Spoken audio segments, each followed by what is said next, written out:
Odo from Wakwaba eba ATUNA TV so. Eyamode share ba akope. Ekua yeboa mini obetuma frame AK lollipop.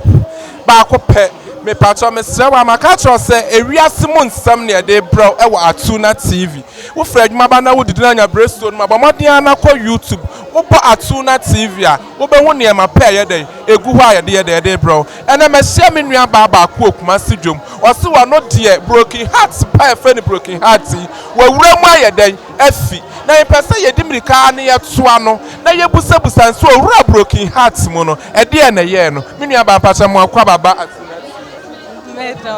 But I have Pedawa no smam kakra.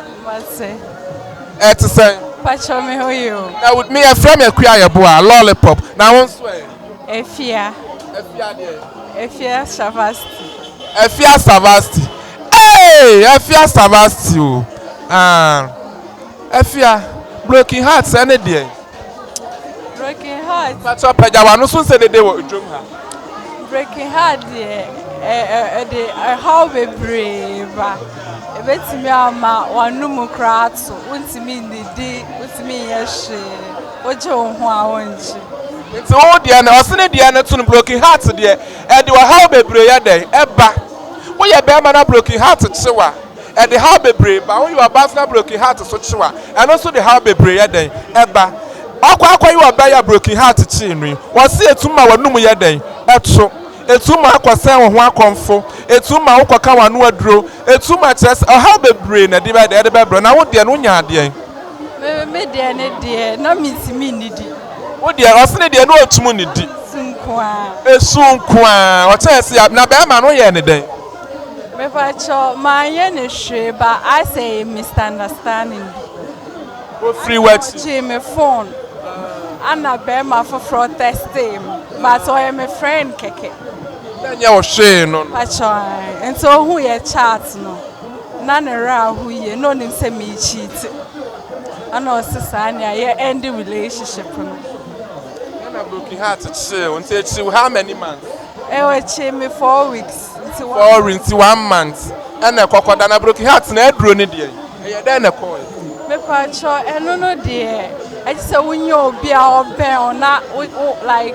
what can like wa show cry so we dey nyahwe we be hye obi obedo ana say bibi sister afiase broken heart na chewa e wo say onye obi no oben wo da ne da na no oni wudi nkomo na wa adwen free nipa no so saa be hu an acha 4 weeks de 1 month me fan say 1 month na broken heart na ye den e free no mu o se wo no obi onu na danfo be ma ye den e chat e na be ma na ye de kokko hu ye na so sister afiade na se bia chat na nsem bebrewum no de na nsem bebre na wo cheat won side pacho na me cheat ana sesa na wo cheat na ni kwan so ni nipa ne chat man keka nsem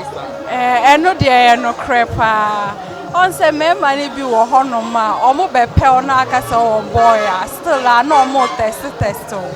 ano me sa no wan wo se be me be pe na wo so wo boy na wo test on o test wa na wa delete message afi na mesua yansa o se afi na wasua sister afiase afi na wasua enti mo ma ne mema na mema na mo be pe oba ne so wo obi ne nati a chinchina atwan no muntwa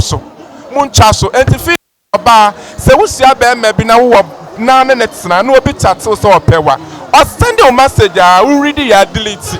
na wo different person na nkohu ankofa broken heart anye den amro me da se e de wo pa ATUNA TV ese wonya abrese wadaje na wutie me ni menua ba yu nkomoyi e wo twom ha se broken heart no e de anum to oba e de sumba o haw ne amane bebrebe etumo kwa mani pa bebra ye san ye ho nyina bebrebe broken heart etumo me Pedro na ye solve sa problem free broken heart so me da se wo se abrese wadaje na wutie akua ye boa pa cha me da se bebrebe da se so bebrebe